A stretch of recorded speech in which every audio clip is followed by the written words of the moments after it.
یار پاشا مسئلہ کیا ہے؟ نوشاد اور اخلاق حسین وہاں سے سیدھا پاشا کے خفیہ اڈے پر پہنچے تھے۔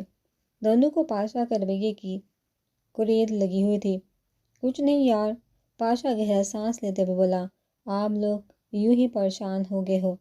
پریشان تو ہو گئے نا یار، اخلاق حسین مصنوعی پریشانی ظاہر کرتا ہوا بولا، مشکل سے پہلے والے جھگڑوں سے نمٹے ہیں، اب تازہ جھگڑا کھڑا ہوگا تو برا تو لگے گا نا۔ پاشا کے چہرے پر کشمکش کے آثار ابھرے، یوں جیسے وہ اصل بات کہنے نہ کہنے کی سوچ میں ہو، اور پھر ایک نتیجے پر پہنچتے ہوئے بولا، کبھی دادا زیادتی کر رہا ہے۔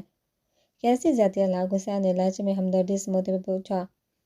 آپ ہم سے بات کریں، شاید اسی مسئلے کا کوئی حل، بہتر حل نکل آئے۔ وہ مجھے گینگ ختم کر کے اپنے گینگ میں شامل ہونے کا حکم دے رہا ہے۔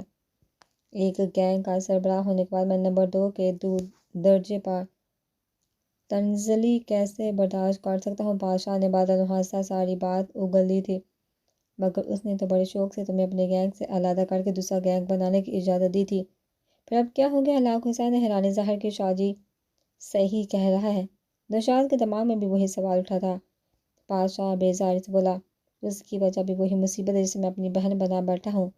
کیا مطلب؟ دونوں کے منہ سے بیک وقت ایک ہی سوال نکلا تھا۔ گڑیا کی حفاظت کے لیے کبیر دادا مجھے واپس اپنے گینگ میں لا رہا ہے، اور اس کا ارادہ ہے کہ میں گڑیا کا محافظ بن کر ہوں۔ یہ کوئی طریقہ نہیں ہے یار۔ بے شک وہ میری بہن جیسی ہے، مجھے عزیز بھی ہے، لیکن میں ایک گینگ کا سربراہ ہو کر کسی لڑکی کا محافظ بن کر تو نہیں رہ سکتا نا۔ بات تو صحیح ہے آپ کی۔ اخلاق نے فوراً اس کی ہاں میں ہاں ملائی تھی۔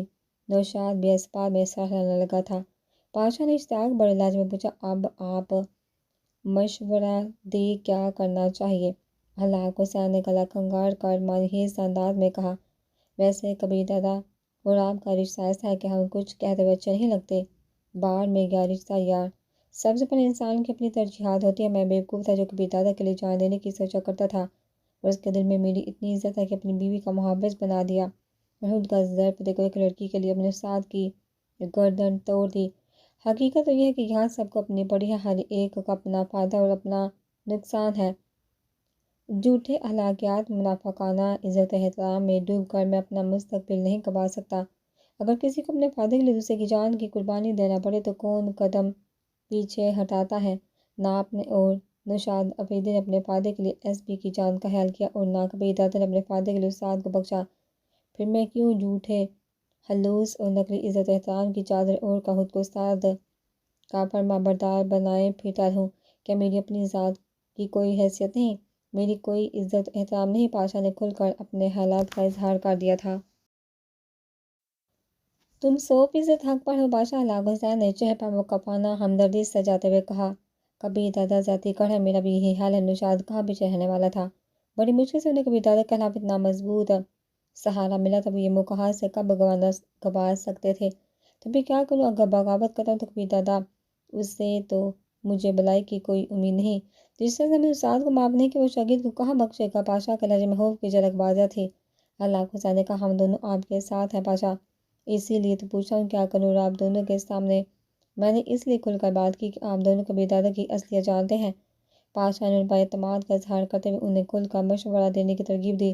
اخلاق حسین مانحیس لہجے میں بولا، ہمارا مشورہ تو یہ ہے کہ کبیر دادا کی بات مان کر اس کے گینگ میں شامل ہو جاؤ، اور جو وہ کہتے ہیں اس پر عمل کرو، اس میں تمہارا فائدہ اور بھلائی ہے۔ کیا؟ پاشا حیرانی سے چلائے، اس میں میرا فائدہ کہاں سے آ گیا؟ لازمی بات ہے کہ کبیر دادا کو کچھ ہوگا تو گینگ کی سربراہی آپ کو ملے گی، بلکہ آپ تمام گینگ کے سربراہ بن جائیں گے۔ اخلاق حسین اسے کوئی بات سمجھ کر اشارہ دے رہا تھا، مگر کبیر دادا ٹھیک ٹھاک صحت مند ہے، اسے کیا ہو سکتا ہے؟ پاشا اب تک اخلاق حسین کے مقصد کو نہیں پہنچا تھا۔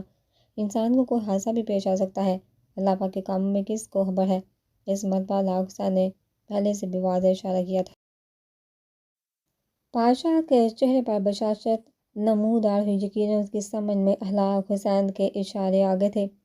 صحیح کہہ رہے ہو شاہ جی، زندگی کا کیا بھروسہ؟ وہ کیا کہتے ہیں، انسان تو بس پانی کا بلبلہ ہے، اور موت تو ہر کسی کو آنا ہے، کسی کو پہلے کسی کو بعد میں، کسی کو بستر پر اور کسی کو حادثے کی صورت میں۔ بہرحال چونکہ مجھے لگتا ہے کہ کبیر دادا کا حکم ٹالنا بری بات ہوگی، اور اپنی بہن کا محافظ بننے میں کون سی شرم؟ کبیر دادا کے گینگ کے لوگ تو مجھے پاشا دادا ہی کہتے ہیں، اور میرا خیال اتنی عزت کافی ہے۔ اخلاق حسین نوشاد نے بناوٹی کہہ کر اخلاق کہنے لگا، بس یہ بات ہم بھی آپ کو سمجھانا چاہتے تھے۔ اپنے استاد کی بات ٹالنا مناسب نہیں، استاد کی بات مان کر ہی کوئی مرتبہ اور عزت ملتی ہے۔ پاشا نشست سے اٹھتا ہوا بولا، میرا خیال ہے مجھے جا کر کبھی دادا کو منانا چاہیے اور آپ لوگوں سے مشورہ لینے کے لیے کبھی کبھار زحمت دینے آتا رہوں گا۔ لاکھ حسین چاپلوسانہ لہجے میں بولا، ہمارے لیے مستقبل کے سربراہ کو مشورہ دینا باعث سعادت ہوگا۔ وہ دونوں پاشا کے ساتھ ہی کھڑے ہو گئے تھے۔ کبیر دادا کے پاس صاحب کا سوجے بابر حیات بیٹھے تھے۔ جب پاشا وہاں پہنچا، اسے دیکھ کر کبیر دادا نے رخ پھیر لیا تھا۔ معذرت خواہ ہوں دادا، میں نے نازیبا کلمات منہ سے نکالے تھے، مگر باخدا میرا ارادہ آپ کی توہین کرنے کا نہیں تھا۔ پاشا نے محال چاہتے ہی ندامت ظاہر کی۔ کبیر دادا اس کی بات کا جواب دیے بغیر خاموش بیٹھا رہا۔ پاشا دوبارہ بولا، میں نے اپنے گینگ کے تمام ارکان کو آپ کے گینگ کے ساتھ مل جانے کے احکامات دے دیے ہیں۔ اس مرتبہ کبیر دادا کے جبہ مدم سے مسکراہٹ نمودار ہوئی۔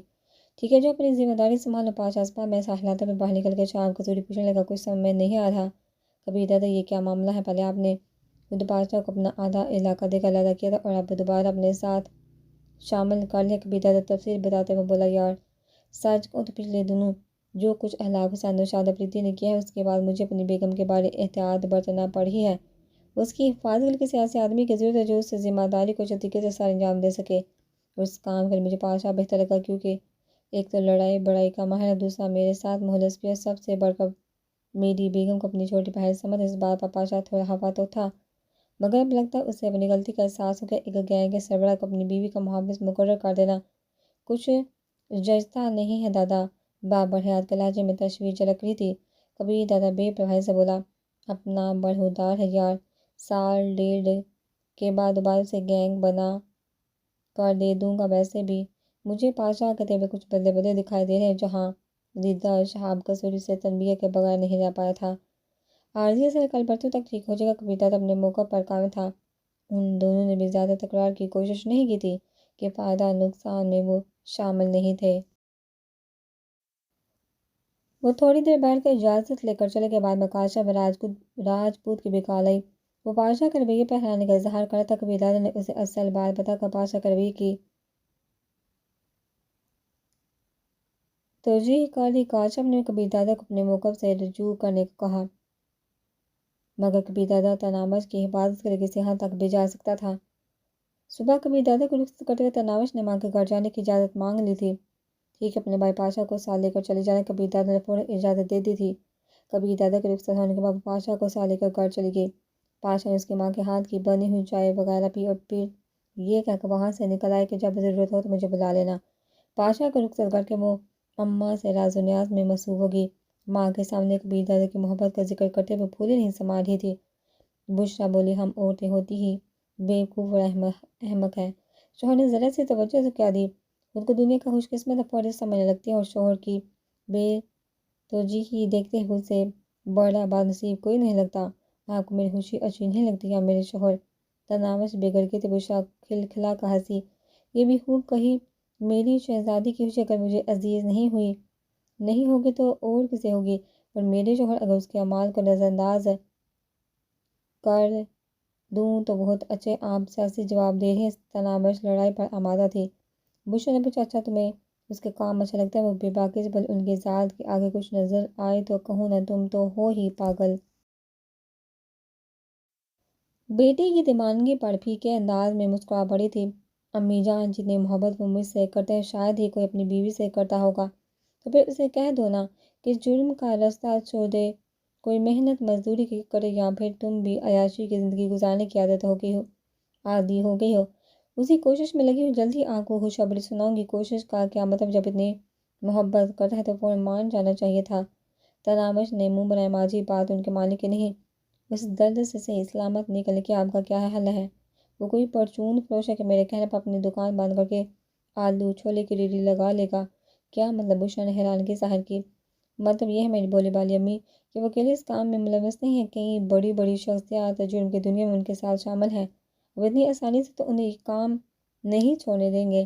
آخر وہ کیسے برداشت کر سکتے ہیں کہ ان کے تمام خفیہ طریقہ کار اور راز جاننے والا ان کے دھندے سے نکل کر شرافت کی زندگی گزارنا شروع کر دے؟ کیونکہ ایسا آدمی ان کے لیے سر پر لٹکنے والی ننگی تلوار کی طرح ہوتا ہے۔ بشرا نے کہا، تو صاحب کو ہونا نہ وہ یہ کام چھوڑنا چاہتا ہے اور نہ تمہیں ہی اس بات کی کوئی فکر ہے۔ مجھے آرام کرنے دے ماں جی۔ وہ ماں کی گود میں سر رکھ کر لیٹ گئی۔ جب اس کا تکرار نہ کرنے کا ارادہ ہوتا تو وہ یوں ہی کیا کرتی تھی۔ بشرا اپنے مسکراہٹ روکتے ہوئے امی کا سر دبانے لگی۔ تم تو تناوش کے ساتھ گئے تھے پاشا کو اڈے پر دیکھتے کبیر دادا مستفسر ہوا تھا۔ پاشا نے کہا، اسے گھر چھوڑ آیا ہوں، واپس آنا ہوگا تو مجھے کال کر لے گی۔ تمہارا دماغ جگہ پر ہے احمق آدمی۔ کبیر دادا کا غصہ نہیں تھا۔ تم اس کی حفاظت کے لیے ساتھ رکھا اور تم یہاں پھر رہے ہو، اگر اس کے ساتھ پھر کچھ حادثہ پیش آ گیا تو۔ پاشا نے ہون بینتے ہوئے سر جھکا لیتے کہ منظر دیکھنے والے کافی افراد وہاں موجود تھے، فوراً وہاں دفع ہو جاؤ۔ کبیر دادا نے اگلا حکم صادر کیا اور وہ سر جھکائے باہر نکل گیا۔ وہاں سے وہ ہلاک حسین کے پاس پہنچا۔ ہلاک حسین نے اس کا پورتباہ کے سوال کیا تھا۔ آدھا گھنٹہ اس سے ضروری گفتگو کر کے ہلاک حسین سے اجازت لے کر وہاں سے نکل آیا۔ تھوڑی دیر بعد خفیہ اڈے پر اپنے 4 قریبی ساتھیوں کے ساتھ مل کر نہایت ضروری بات کر رہا تھا۔ چاروں اس کے نہایت اعتماد کے ساتھی تو پاشا کے لیے کچھ بھی کرنے پر تیار ہو سکتے تھے۔ وہ بامشکل ان سے بات چیت ختم کر پایا تھا کہ تناوش کی کال آنے لگی تھی۔ بیزاری بڑے انداز میں کال وصول کرنے کا بٹن دبا کر اس نے موبائل فون کان سے لگا لیا، لیکن بات کرتے وقت اس کے لہجے سے بیزاری آیا تھی۔ جی گڑیا بھئی آ جائیے نا۔ تناوش کے لہجے میں شامل مان کسی سگے بھائی سے بات کرنے کا تھا۔ میں بس آدھے گھنٹے میں تمہارے پاس ہوں گا۔ رابطہ منقطع کر کے وہ اپنے ساتھیوں کی طرف متوجہ ہوا۔ تمام کو کارروائی کی ترتیب واضح ہے نا؟ جی دادا سارے نصبات میں سے ہلا دیا تھا۔ وہ تناوش کے پاس جانے کے ارادے سے اٹھ گیا۔ ہاں صاحب خوش ہو جاؤ، 1-2 دن میں ہمیں بہت بڑی خوشخبری ملنے والی ہے۔ ہلاک حسین نوشاد افریدی کو محتب سے کچھ پتہ بھی چلے؟ نوشاد افریدی نے اشتیاق بھرے لہجے میں پوچھا۔ پاشا کو مکمل طور پر سادہ طریقہ کار سمجھا دیا، اب بس اس کے عمل کرنے کی دیری ہے اور اس کا انحصار کبیر دادا پر ہے کہ وہ کب کوئی بہتر موقع فراہم کرتا ہے، منصوبہ ناکام ہونے کی صورت میں کہ ہم پر بار نہ آ جائے۔ نوشاد نے تشویش ظاہر کی، اس پر میں محتاط ہوں، ناکامی کا نتیجہ پاشا ہی بھگتے گا، اور سچ کو تو اس کی کامیابی ناکامی ہر 2 صورتوں میں ہمیں تو فائدہ ہی پہنچے گا۔ استاد اور شاگرد دونوں میں سے ایک کی کمی بھی ہمارے لیے باعث اطمینان ہوگی۔ نوشاد پریشانی سے بولا، لیکن شاہ جی اصل مصیبت تو کبیر دادا ہے نا؟ یار امکانی بات کی ہے، فکر نہ کرو، اصل مصیبت ہی سے جان چھوٹے گی۔ ہلاک حسین نے پورے اعتماد لہجے میں اسے تسلی دی۔ نوشاد افریدی نے نیک خواہشات کا اظہار کرتے ہوئے رابطہ منقطع کر دیا۔ جینے کا بھی عجیب فلسفہ ہے کہ خواہشات کی تکمیل دوسرے کی تمناؤں کا گلا گھونٹ کر ہوتی ہے۔ ہیلنے کی جان جاتی ہے اور شیر کا پیٹ بڑھتا ہے، شیر زندگی کی بازی ہارتا ہے اور شکاری اپنے کیریئر میں ایک کارنامے کے اضافے کی خوشی مناتا ہے۔ مرنے والے کے گھر صف ماتم بچھا ہوتا ہے تو مارنے والا خوشی کے شادیانے بجا رہا ہوتا ہے۔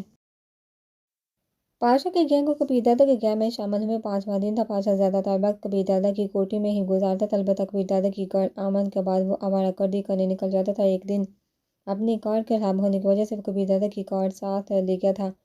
اس رات کو وہاں سیدھے لگا کر واپس لوٹا تھا۔ کار گیراج میں کھڑی کر کے وہ کمرے میں سونے چلا گیا۔ رات گئے سونے کے بعد باوجود وہ صبح سویرے ہی جاگ گیا تھا۔ کبیر دادا کے جانے کا وقت قریب آیا تو وہ باہر لان میں آ گیا، مگر مقررہ وقت پر کبیر دادا باہر نہ نکلا۔ تھوڑی دیر انتظار کرنے کے بعد وہ بے چین ہو کر کبیر دادا کے دروازے پر دستک دے رہا تھا۔ آ جاؤ کی آواز سنتے ہی وہ اندر داخل ہوا۔ کبیر دادا شب ہواوی کے لباس میں صوفے پر بیٹھا خبریں سن رہا تھا۔ اس کا موڈ کافی خوشگوار تھا۔ تناوش اس کے ساتھ ہی بیٹھی تھی۔ آئیے بھیا، پاشا کو دیکھتے وہ محبت پاش لہجے میں بولی۔ آج دیر سے جانے کا ارادہ ہے دادا؟ پاشا نے نشست سنبھالتے ہوئے پوچھا۔ تناوش اس کے لیے تمام سے چائے انڈیلنے لگی تھی۔ کبیر دادا نے منہ بناتے ہوئے کہا، کہاں یار، تمہاری بہن کے نرالے منصوبے ہوتے ہیں۔ آج جمعے کا دن ہے اور پورا دن محترمہ نے میرے ساتھ گزارنا ہے، ضد تو نہیں کرتے گڑیا؟ پاشا فوراً تناوش کو سمجھانے لگ گیا تھا۔ ضد تو نہیں کی بھیا، اب خود انصاف کر، ہفتے میں 1 دن تو میرا بھی بنتا ہے نا۔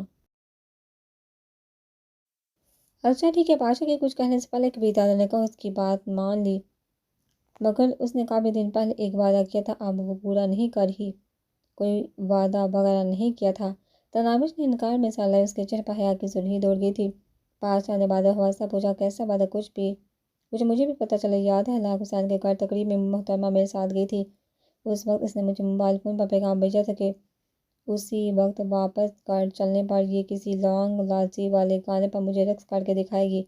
اب کل ہی میں نے بخش کو موبائل میں یہ گانا سنتے دیکھا، بس اسے کہا کہ میرے موبائل میں بھی وہ گانا ڈالے۔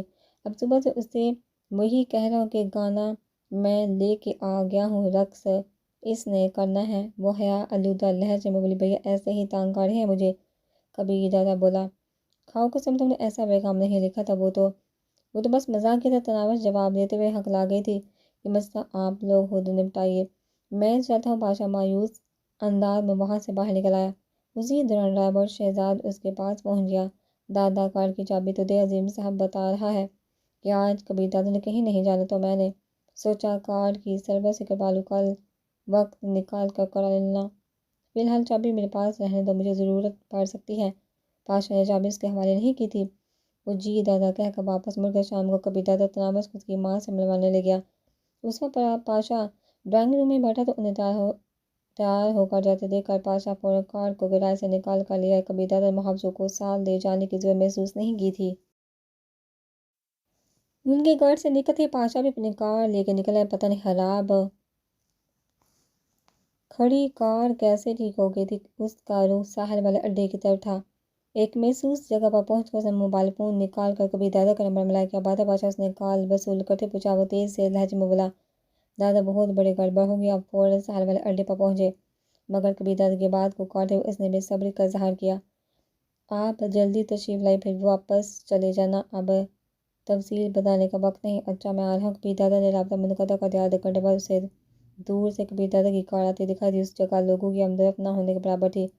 وہ تیار ہو کر بیٹھ کبیر دادا کی کار لمحہ بلمحہ قریب آ رہی تھی۔ دوربین نکال کر اس نے کار میں کبیر دادا کے اکیلے ہونے کی تسلی کر لی تھی، اور پھر وہاں موجود لوگ ایک ہولناک دھماکے کی آواز سن رہے تھے۔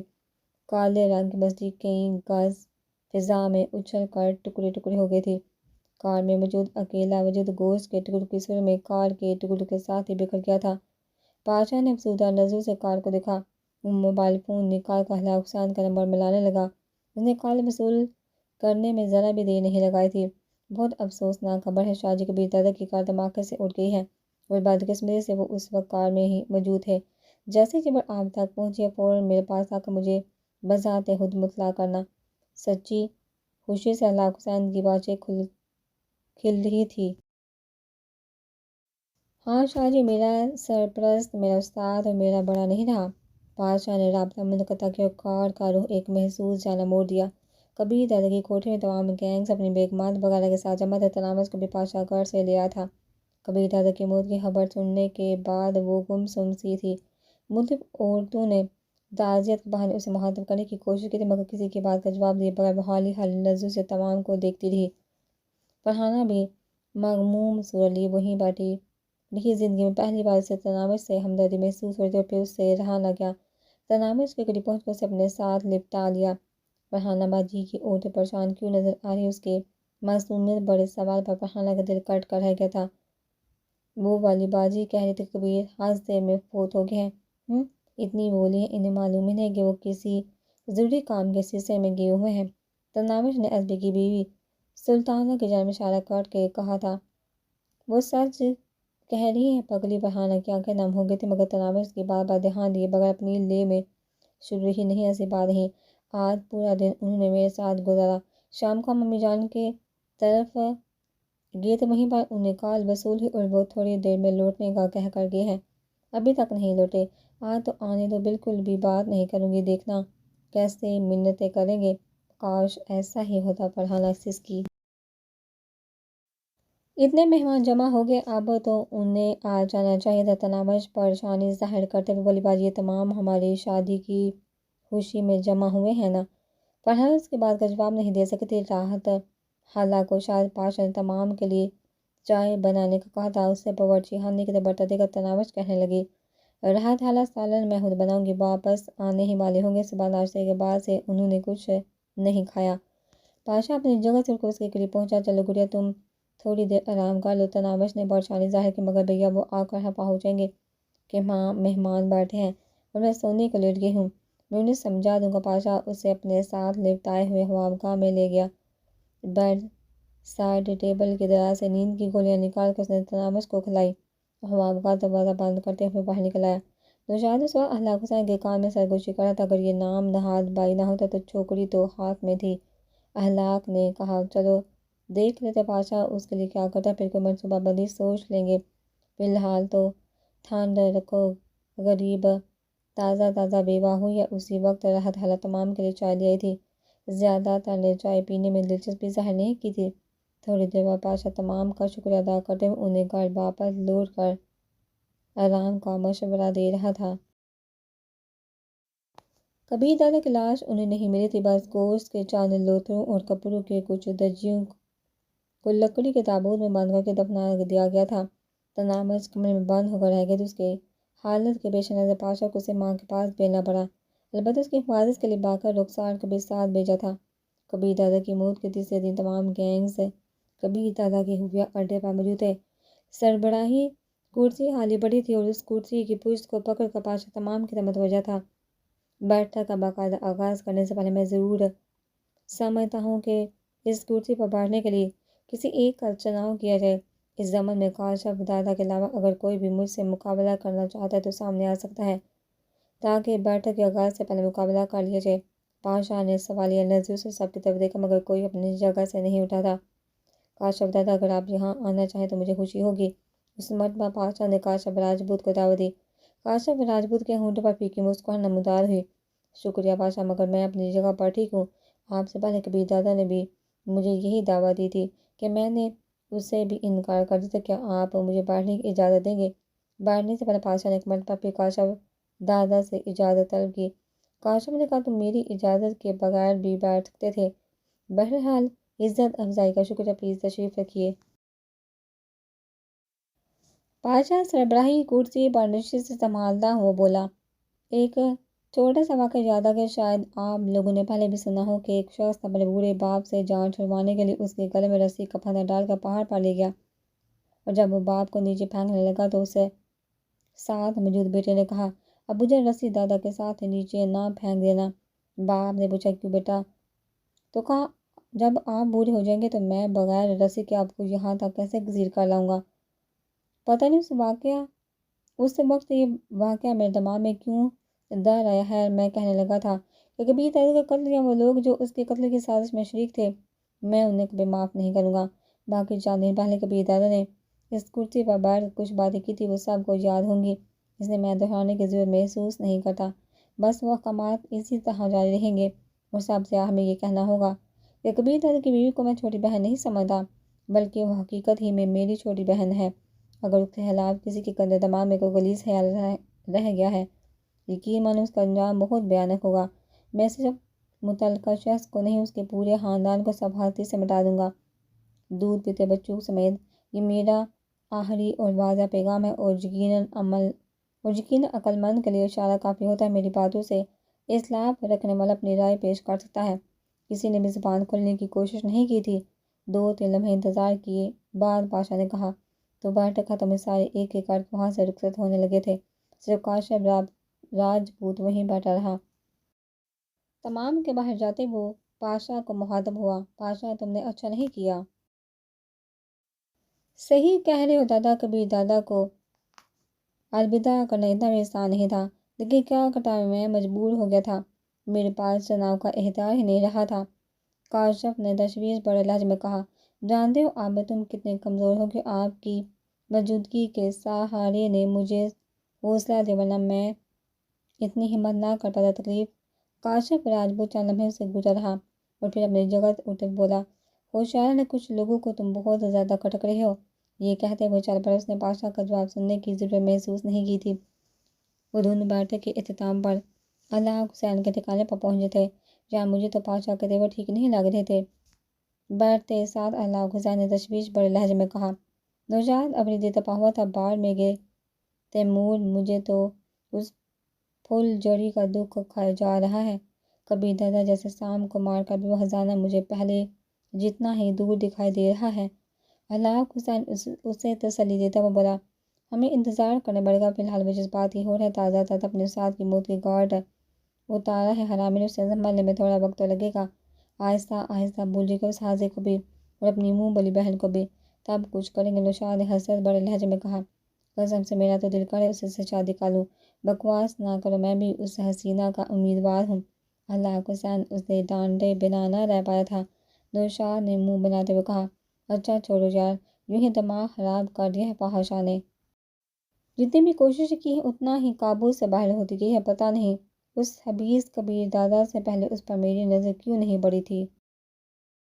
ٹھیک کہا خان صاحب، فی الحال اس کے خیال کو چھوڑنا ہی پڑے گا، بادشاہ کی تمکین نظر انداز کر دینے کے قابل نہیں ہے۔ اللہ حسین نے اس کی تائید میں سا ہلا دیا۔